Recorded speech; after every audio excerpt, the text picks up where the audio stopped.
विश्वानि देव सवितरदुरितानि परासुव यद्भद्रं तन्न आसुव। ॐ सहना भवतु सहनौ भुनक्तु सह वीर्यं करवावहै तेजस्विनावधीतमस्तु मा विद्विषावहै। ओम शांति शांति शांति। ओम श्री परमात्मने नमः। सांख्य कारिका की कक्षा में आप सभी का हार्दिक अभिनंदन है। सांख्य कारिका के हम कारिका संख्या 20 पर विचार कर रहे थे, जिसमें कारिका संख्या 19 में एक बात कही थी कि पुरुष अकर्ता होता है और अकर्ता होते हुए भोक्ता होता है, यानी कि कर्ता तो नहीं है लेकिन भोक्ता है। इसी विषय में किसी को शंका हो सकता है कि जो कर्ता है वही भोक्ता है, ये तो न्याय हमने लोक में देखा है। जो कर्ता नहीं है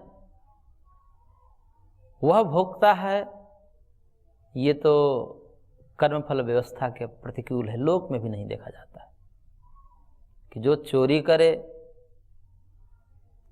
उसको तो न दिया जाए फल दंड, और जो चोरी न किया हो उसको दंड दे दिया जाए।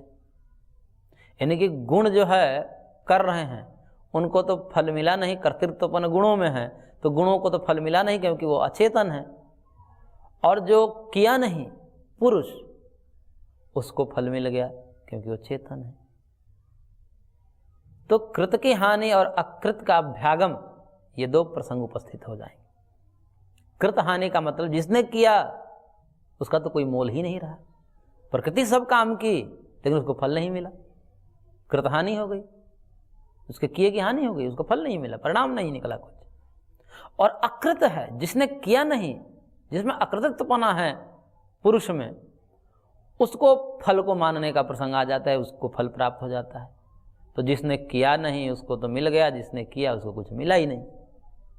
तो कृत हानि और अकृत विप्रणाश, ये दो प्रसंग, दो एक दोष माने जाते हैं कर्मफल व्यवस्था में। तो ऐसे ही यदि पुरुष अकर्ता है और गुण करता है और अकर्ता हुए भी पुरुष भोगता है, चिदवसानो भोग इत्यादि सांख्य सूत्रों में भी कहा गया है। अहंकारो कर्ता न पुरुषः, वहाँ अकर्तृत्व की बातें कही गई। इसी प्रकार कारिका में भी दृष्टृत्वम अकर्तृभावस्य, और दृष्टृत्व है उसमें यानी कि भोक्तृत्व है, और अकर्तृभाव भी है यानी कि वो अकर्ता भी है। तो ये कैसे संभव हो, ये दोनों बातें उसी को विस्तार के लिए, उसी को और समझाने के लिए कि ये बातें स्पष्ट हो जाए व्यक्ति के मस्तिष्क में कि जो अकर्ता है वो किस रूप में अकर्ता है और भोक्ता है तो किस रूप में भोक्ता है। इसी को कहने के लिए कारिका संख्या 20 में कहा कारिकाकार ने कि तस्मात् तत्संयोगात् अचेतनम चेतनावदिवलिंगम गुणकर्तृत्व तथा कर्तव्य भवति उदासीन, कि जो चेतन है उसमें कर्तृत्वपना कैसे आ गया, यह भी समझने वाली बात है। जो अचेतन है, गुण है, इनमें कर्तृत्वपना कैसे आ गया, क्योंकि जो जड़ है वो क्रियाशील कैसे हो सकते हैं। जड़ को क्या पता कि मुझे क्या करना है, और करना है तो क्यों करना है, क्योंकि कोई क्रिया होती है सब प्रयोजन होती है, बिना प्रयोजन की कोई क्रिया नहीं होती। तो जो जड़ तत्व है, गुण जड़ होते हैं, ये त्रिगुण सब माया जड़ है, उस जड़ तत्व को कैसे पता, उसमें तो ज्ञान ही नहीं है। कहाँ हमें जाना है, क्यों जाना है, प्रयोजन ही उसको पता नहीं है, क्योंकि प्रयोजन भी ज्ञान होता है। प्रयोजन तो एक प्रकार का ज्ञान ही है कि मेरे को अमुक कार्य यहां जाने से सिद्ध होगा, ये जान पहले तब वहां जाता है। अमुक दुख दूर हो जाएगा, ऐसा करेंगे तो फिर उसको दूर करने का प्रयत्न करता है। तो जो प्रवृत्ति और निवृत्ति जो है उसके मूल में ज्ञान है, और ये कर्तृत्व तो क्या है, ये प्रवृत्ति है और निवृत्ति है, दोनों है। कर्तृत्वपना से प्रवृत्ति और निवृत्ति दोनों समझी जाती है। तो ये जो प्रकृति है, प्रकृति में प्रवृत्ति निवृत्ति दोनों है। प्रकृति ही प्रवृत्त होती है, प्रकृति ही निवृत्त होती है, यह सांख्य का सिद्धांत है। जब प्रकृति ही प्रवृत्त होती है, वही निवृत्त होती है, तो उसमें ज्ञान तो है ही नहीं, तो वो प्रवृत्त कैसे हुई और निवृत्त कैसे हुई?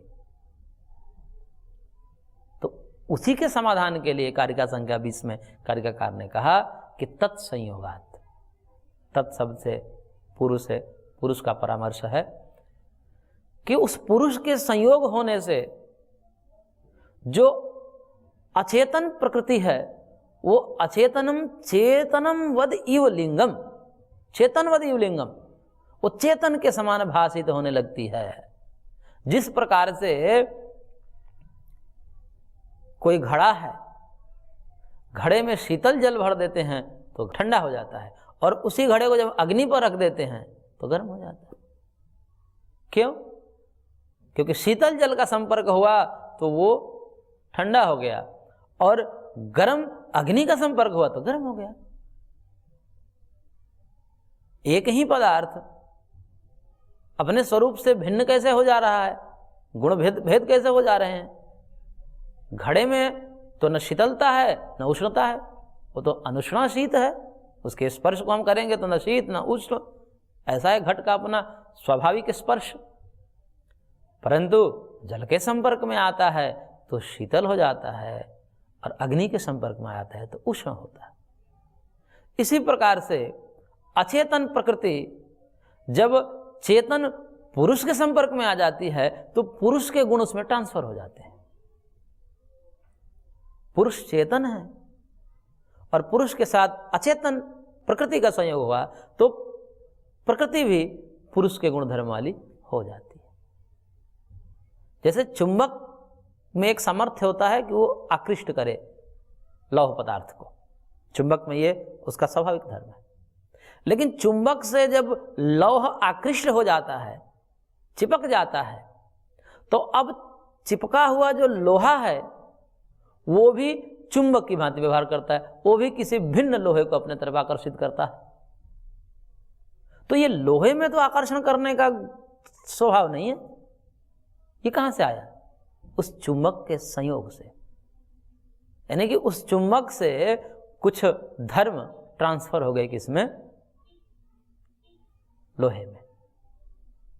ऐसे ही इसका इस ट्रांसफर का क्या कारण है कि उसके धर्म इसमें आ रहे हैं? इसका क्या कारण है? संयोग ही तो कारण है। चुंबक से संबंधित जो लौह है वो किसी अन्य लौह को आकर्षित कर रहा है, तो इसका क्या कारण है? इसका कारण है चुंबक का लोहे का संबंध, संयोग। ऐसे ही प्रकृति जड़ होते हुए भी उसमें कर्तृत्वपना कैसे आता है? तो कह रहे हैं चेतन के संपर्क से। नहीं तो वो तो जड़ है, वो तो कुछ कर ही नहीं सकता, उसमें कुछ ज्ञान ही नहीं है। उसको कहाँ जाना है, क्यों जाना है, उसका तो ज्ञान ही नहीं है। जाना है तो जाना के मूल में कहाँ जाना है उद्देश्य पता होना चाहिए। जैसे कहीं क्रिया होती है, कोई व्यक्ति जा रहा है, हम जा रहे हैं, गति कर रहे हैं, तो हमको पता है ना कि हमारा उद्देश्य, हमको यहाँ जाना है। पहले उद्देश्य पहले होता है, उस उद्देश्य के लेकर के हम प्रवृत्त होते हैं।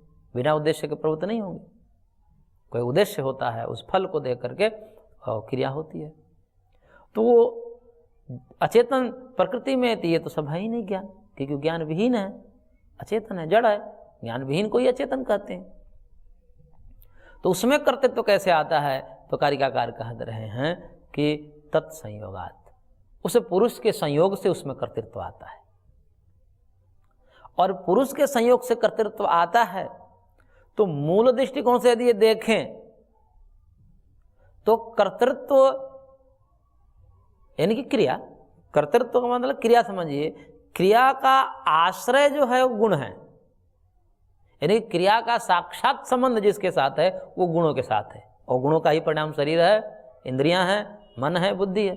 अब देखिए क्रिया कहाँ होता है? शरीर में होता है, अथवा इंद्रियों में होती है, अथवा मन में होता है, अथवा चित्त परिणमित होता है तदाकार कारित, तो भी एक क्रिया है।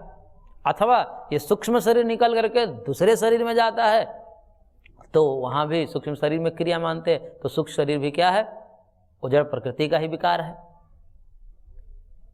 तो ये जो क्रिया है इसका साक्षात आश्रय होने से साक्षात क्रिया का संबंध तो गुणों में है, लेकिन वो क्रिया किसके माध्यम से हुई है, जब मूल दृष्टिकोण से विचार करें तो वो क्रिया भी आई है चेतन तत्व, चेतन के संपर्क से आई है। तो मूल दृष्टिकोण से यदि विचार करें तो चेतन ही कर्ता बन जाता है, और साक्षात क्रिया के दृष्टिकोण से हम विचार करें तो गुण कर्ता होते हैं। ये अंतर है, ये अंतर समझना चाहिए सांख्य सिद्धांत में। इसलिए सांख्य सब गुण सिद्धांत है, इसको समझने में छक्के छोड़ जाते हैं। तो अकर्ता है और इधर कर्ता है, तो अभी हम तो कर्तृत्वपना गुणों में विचार कर रहे हैं। तो गुण करता है, किस प्रकार से करता है, उसमें कर्तृत्वपना कहां से आता है?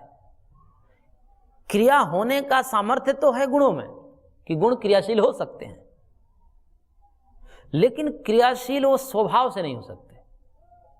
ये जो गुणों में कर्तृत्व दिखाया जा रहा है वो गुणों का स्वाभाविक धर्म नहीं समझना चाहिए, अपितु चेतन से अधिष्ठित गुण ही कर्तृत्व से युक्त होते हैं, उसमें कर्तृत्वपना आता है। चेतन से अनधिष्ठित जो गुण हैं वो कदापि कर्तृत्व वाले नहीं हो सकते, उसमें कर्तृत्व नहीं हो सकता। लेकिन क्रिया की योग्यता उसमें है, क्रिया का आधार बनते हैं वो। शरीर क्रिया का आधार बनता है, इंद्रियां क्रिया का आधार बनती है, मन क्रिया का आधार बनता है। और इसमें बैठा पुरुष निठल्ला है, यानी क्या करता है? वो कुछ नहीं करता लेकिन सब कुछ करता है, क्योंकि उसी के इशारे से सब हो रहे हैं, उसी के इशारे से इंद्रियां अपना काम कर रही है, मन अपना काम कर रहा है, बुद्धि अपना काम कर रही है, शरीर अपना काम कर रहा है, उसी के इशारे से। तो जिस प्रकार से इसको ऐसा समझिए कि जैसे कोई व्यक्ति वाहन में बैठा है, वाहन में बैठा है और वाहन दौड़ रही है, वाहन चल रही है रोड पर, तो वाहन में क्रिया मानेंगे कि ड्राइवर में क्रिया मानेंगे? क्रिया का साक्षात संबंध किसके साथ है? वाहन के साथ। इसलिए वाहन में हम मानेंगे क्रिया, क्रिया का आश्रय वाहन है। लेकिन क्रिया का कर्ता हम किसे मानेंगे? क्रिया का कर्ता हम वाहन चालक को मानेंगे, क्योंकि वाहन चालक से अनधिष्ठित वाहन में कभी क्रिया नहीं देखी जाती।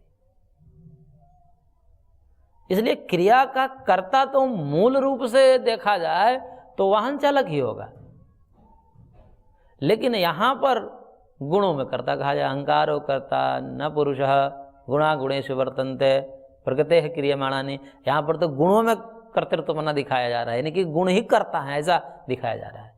तो यह कर्ता किस प्रकार से है? जैसे कोई कहे कि वाहन दौड़ रहा है, जैसे जेसीबी खोद रही है। अब जेसीबी खोद रही है, यानी कि खोदने रूपी क्रिया का कर्ता कौन हुआ? जेसीबी हुई। तो जेसीबी कर्ता साधनत्वेन हुई, करणत्वेन हुई, न कि कर्तृत्वेन हुई, यह समझना चाहिए। यानी कि जेसीबी खुदाई कर रही है तो वह चालक से अधिष्ठित होकर के कर रही है, न कि चालक से अनधिष्ठित होकर के। यानी कि चालक से नियंत्रित होकर के जेसीबी खुदाई कर रही है, चालक से अनियंत्रित होकर के नहीं। तो किस में क्रिया माना जाएगा? तो ये जो जेसीबी खुदाई कर रही है, यहां पर करणत्वेन गौण रूप से कर्तृत्वपना समझना चाहिए जेसीबी में, कर्ण में। और जब कहा जाता है कि जेसीबी खुदाई कर रही है तो वहां पर पुरुष उसके साथ युक्त है, ये बात पहले से अंडरस्टूड रहती है। ये बात प्रत्येक व्यक्ति समझता है कि जेसीबी खुदाई कर रही थी, मतलब ड्राइवर है इसमें। लेकिन वो कहने की विवक्षा नहीं है, वो कहने वाले अपने स्वतंत्र होते हैं। भाई वो कहने की विवक्षा क्या है? जब जेसीबी खुदाई कर रहे तो ये तो आपको समझना ही चाहिए कि उसमें ड्राइवर बैठा है। ऐसे ही जो गुणों में कर्तृत्व जब कहा जाता है सांख्यकार की दृष्टि से, अहंकारो कर्ता न पुरुष इत्यादि, तो समझने वालों को ये समझ जाना चाहिए कि पुरुष से अधिष्ठित अहंकार करता है, पुरुष से अनधिष्ठित अहंकार करता नहीं है।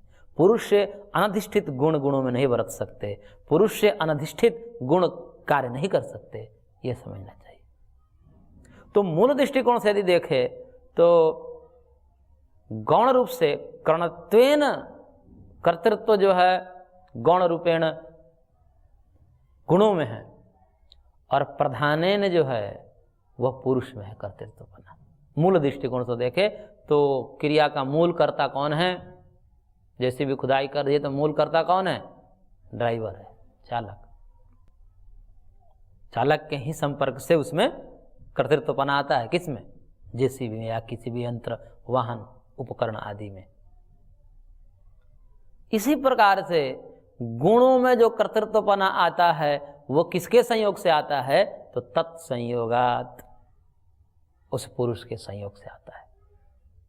और इसलिए वह अचेतन प्रकृति भी चेतनवत आभासित होने लगती है। अब देखिए, हम जो काम कर रहे हैं तो अपने शरीर से कर रहे हैं, और शरीर ही देखा जाता है कि भाई शरीर इष्ट की प्राप्ति के लिए दौड़ता है, अनिष्ट से निवृत्त होता है। ये सब जड़ हैं। ये कैसे हो रहे हैं? ये चेतन के कारण हो रहा है। तो इनमें कर्तृत्वपन आ रहा है तो चेतन के कारण आ रहा है, लेकिन वो जड़ होते हुए भी चेतन की भांति आभासित होते हैं। इसलिए मूल कर्ता तो जो है कर्तृत्वपना तो पुरुष में ही होगा, क्योंकि वो कर्ता का सामर्थ्य उसमें है, शक्ति इतनी है उसमें, उस पुरुष में ये सामर्थ्य है कि इसको काम में लगा सकता है।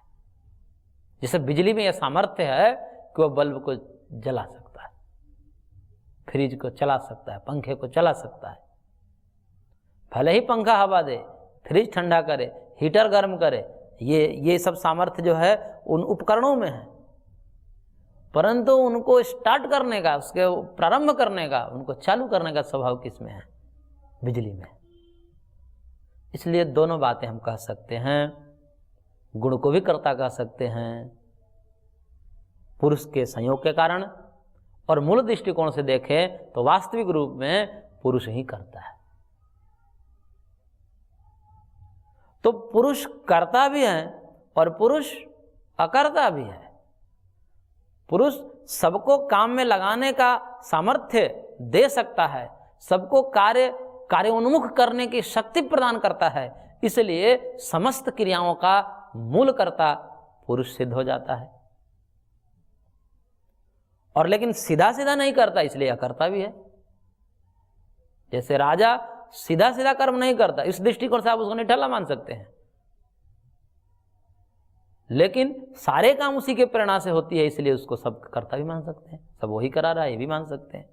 इसलिए पुरुष में दोनों संभव है, कर्ता भी पुरुष है और अकर्ता भी पुरुष है। इसलिए जब पुरुष कर्ता भी है मूल रूप से, तो भोक्ता कहा जा रहा है, तो क्या दिक्कत है? पुरुष में भोक्तृत्व कहां से आ गया जब अकर्तृत्व है, अकर्ता है? तो स्वरूप से तो अकर्ता है, उसका स्वरूप अकर्ता है, वो कहीं जाएगा नहीं। जैसा राजा कहीं जाएगा नहीं, जाएगा तो फिर राजा क्या रह जाएगा? राजा का राजशाही क्या रह जाएगी? जाते आते तो वो लोग हैं जिनके पास सामर्थ्य कम होता है, वो दौड़ते भागते हैं इधर उधर। अरे सामर्थ्य है, ऐश्वर्य है तो एक आदेश करे, इशारा करे, इशारे से काम करे। सामर्थ्यवान व्यक्ति ऐसे ही करते हैं। तो बैठा है इस दृष्टिकोण से अकर्ता है, ज्ञानात्मक दृष्टिकोण से करता है, सबको काम में लगाता है, क्योंकि कर्णों में ये सामर्थ्य नहीं है कि वो अपने मन से कुछ कर पाए। ये मंत्री संतरी आदि जितने भी हैं उनमें ये सामर्थ्य नहीं है कि वो जो अपने हिसाब से कोई डिसीजन ले ले। ये सब चलते हैं राजा के इशारे से। तो इसलिए स्वरूपतः आत्मा अकर्ता है और ज्ञान की दृष्टि से सबको कार्योन्मुख करने की दृष्टि से करता है। कर्तृत्व और अकर्तृत्व दोनों सिद्ध है आत्मा। इसलिए भोक्ता भी हो जाए तो क्या समस्या है? कर्ता बन रहा है ना, मूल कर्ता बन ही रहा है, तो भोक्ता ही बन जाए। जब सांग कह रहा है कि भोक्ता है, कर्म न करते हुए अकर्ता होते हुए वो भोक्ता कैसे हो सकता है? मूल दृष्टिकोण से तो करता ही है, जनात्मक दृष्टिकोण से वो करता है, इसलिए वो भोक्ता भी है। स्वरूपतः अकर्ता है तो अभोक्ता होना चाहिए, तो वह अभोक्ता भी है। अभोक्ता इसलिए है क्योंकि उसके मूल स्वरूप में कोई परिवर्तन नहीं होता है। वह सुख काल में ही सुख से रहित होता है, दुख काल में भी दुख से रहित होता है, राग काल में भी राग से रहित होता है, और विराग काल में भी विराग से रहित होता है। वो न रागी होता है, न द्वेषी होता है, वो न सुखी होता है, न वही दुखी होता है, लेकिन सुख दुख का आभास होता है उसमें। जिस प्रकार से स्फटिक मणि में रक्तत्व पीतत्व का आभास होता है, उसके सामने कोई रक्त पुष्प रख दिया जाए या उसके सामने कोई पीत पुष्प रख दिया जाए तो वो रक्तत्व पीतत्व से आभासित हो जाता है, रंग जाता है। स्फटिक मणि एक पारदर्शी स्वच्छ मणि होती है, उसके सामने लाल फूल रख दीजिए तो लाल हो जाती है, पीला फूल रख दिए तो पीला हो जाती है। तो जो इसका रक्तत्व पीतत्व है वो क्या परिणाम है, क्या आभास है? आभास है। तो जो पुरुष में भोक्तृत्व है वो सब के सब आभास है, एक प्रतिबिंब की भांति, स्वरूप नहीं है। इसलिए पुरुष में आभासित भोक्तृत्व है और इसी प्रकार से पुरुष में आभासित कर्तृत्व है, क्योंकि सीधा सीधा क्रिया नहीं कर रहा है, पीछे से जुड़ा हुआ है, इसलिए आभासित उसको मान लीजिए। तो आभासित कर्तृत्व भी पुरुष में है तो आभासित भोक्तृत्व है, और स्वाभाविक अकर्तृत्व है तो स्वाभाविक अभोक्तृत्व है। क्योंकि यदि स्वाभाविक अभोक्तृत्व नहीं मानेंगे तो फिर मुक्ति का ये सब उपक्रम समाप्त हो जाएगा, क्योंकि वो सदा सुखी और दुखी होता ही रहेगा, क्योंकि सुखी दुख होना उसका स्वभाव है। यदि ये मान लिया जाए तो फिर सुख से और दुख से रहित एक आनंद की स्थिति, परम साम्यता की स्थिति जो प्राप्त करता है मोक्ष में, वो तो संभव ही नहीं हो सकता। इसलिए सुख दुख के काल में भी वह सुख दुख से रहित होता है, और सुख दुख की जो अनुभूति है वो सब का सब आभास है। तो ये सांख्य के सब गुण सिद्धांत है। इसलिए कारिकाकार ने कहा गुण कर्तृत्व तथा कर्ता इव भवति उदासीन। गुण करता है, गुण में कर्तृत्वपन आया था पुरुष के संयोग से, अब गुणों में जब कर्तृत्वपना आ गया पुरुष के संयोग से, तो उस कर्तृत्व के कारण अब दोनों का दोनों तरफ से जुड़ाव है, तो दोनों के गुण दोनों तरफ ट्रांसफर होते हैं। पुरुष का धर्म प्रकृति में चला गया, प्रकृति ये है, ये पुरुष है, दोनों का संबंध बना, तो इसका धर्म इसमें चला गया, तो ये अचेतन थी चेतन जैसी हो गई। अब चेतन जैसी हुई तो क्रिया करने लगी, और जब क्रिया करने लगी तो संबंध तो बना पुरुष के साथ ना। अब इस कर्ता का असर इस पर पड़ेगा, तो इसलिए ये अकर्ता होते हुए भी इसमें कर्ता आ जाता है। तो इस प्रकार से उदासीन होते हुए भी, अकर्ता होते हुए भी कर्ता इव भवति पुरुषः, पुरुष कर्ता की भांति होता, कर्तृत्वपना उसमें आ जाता है। गुण के संबंध के कारण, गुणों का कर्तृत्व के कारण आत्मा में भी कर्तृत्व आ जाता है, और पुरुष के चेतनत्व के कारण, उसका संबंध होने के कारण गुणों में भी चेतनत्व आ जाता है। तो दोनों का संबंध ही यहाँ पर कारण है, एक दूसरे को मूल धर्म से च्युत कर देता है। मूल धर्म कुछ और है लेकिन आभासित कुछ और होने लगते हैं। तो इस प्रकार से यहाँ पर गुणों में कर्तृत्वपना है, वो कर्तृत्वपना पुरुष के संबंध से है, और पुरुष में जो कर्तृत्वपना है वह गुणों के कारण है, और गुणों में जो चेतनता है वह पुरुष के कारण है। इस प्रकार दोनों का संबंध ही यहाँ पर भ्रम पैदा करता है। इसलिए गीता में कहा कि अहंकार विमूढ़ आत्मा कर्ता अहमिति मन्यते। अहंकार से विमूढ़, अहंकार क्या है? प्रकृति के विकार है, उसी से युक्त रहता है आत्मा, इसलिए उसमें भोक्तृत्व आ जाता है, कर्तृत्व आ जाता है। जब कर्तृत्व आ जाता है तो भोक्तृत्व भी आ जाता है। इसलिए छिद्वसानो भोगा जो सांख्यकार ने कहा है कि वो भोगता है, तो ये भी कोई नाजायज बात नहीं है, ये भी जायज़ है, क्योंकि आभासित कर्तृत्व है तो आभासित ही भोक्तृत्व सांख्य स्वीकार करता है, पारमार्थिक भोक्तृत्व स्वीकार नहीं करता। छिद्वसानो भोगा का तात्पर्य पारमार्थिक रूप से भोक्तृत्व नहीं है, प्रतिबिंब रूप में भोगता है, आभासिक भोक्तापना है उसमें, स्वाभाविक नहीं है। तो इसलिए अकर्ता है तो अभोक्ता ही है, जो भोक्ता आ रहा है वह आभासिक भोक्ता है, और जो कर्ता आ रहा है वो भी पीछे से जुड़ा है इसलिए आ रहा है, तो उसको भी आभासिक ही मानना चाहिए, वो गुणों के संपर्क के कारण आ रहा है उसमें। तो इस प्रकार से ये जो कर्तृत्व, अकर्तृत्व, भोक्तृत्व, अभोक्तृत्व, ये जो पूरा का पूरा ताम झाम है, इसका समन्वय बन जाता है। इसको थोड़ा सा गहनता से समझा जाता है तब ये जाकर से सुलझते हैं। इसलिए आत्मा के विषय में कभी एकांतिक वचन नहीं किया जाता है, दोनों प्रकार के वचन किए जाते हैं, तदे जति तन्नई जति, तद्दूरे तदवंती के, ऐसा वेद में कहा जाता है। एक तरफा करेंगे तो यही समस्या आती है कि दूसरा प्रश्न खड़ा हो जाता है। तो इसलिए वह चलता भी है, वो नहीं भी चलता है, वो करता भी है, वो नहीं भी करता, वो अंदर भी है, वो बाहर है। तो इस प्रकार अणोर अणियान महतो महियान, वो छोटा छोटा भी है, बड़ा से बड़ा भी है। तो संपूर्ण कथन ऐसे होता है कि वो करता भी है, वो अकर्ता भी है, वो भोक्ता भी है, वो अभोक्ता भी है। किस दृष्टिकोण से, तो सारे दृष्टिकोण हमने रख दिया। तो इस प्रकार से ये कारिका संख्या 20 का वर्णन पूरा होता है। आज की कक्षा को हम यहीं पर विराम देते हैं, शेष अगले अंक में। ओम शांति शांति शांति।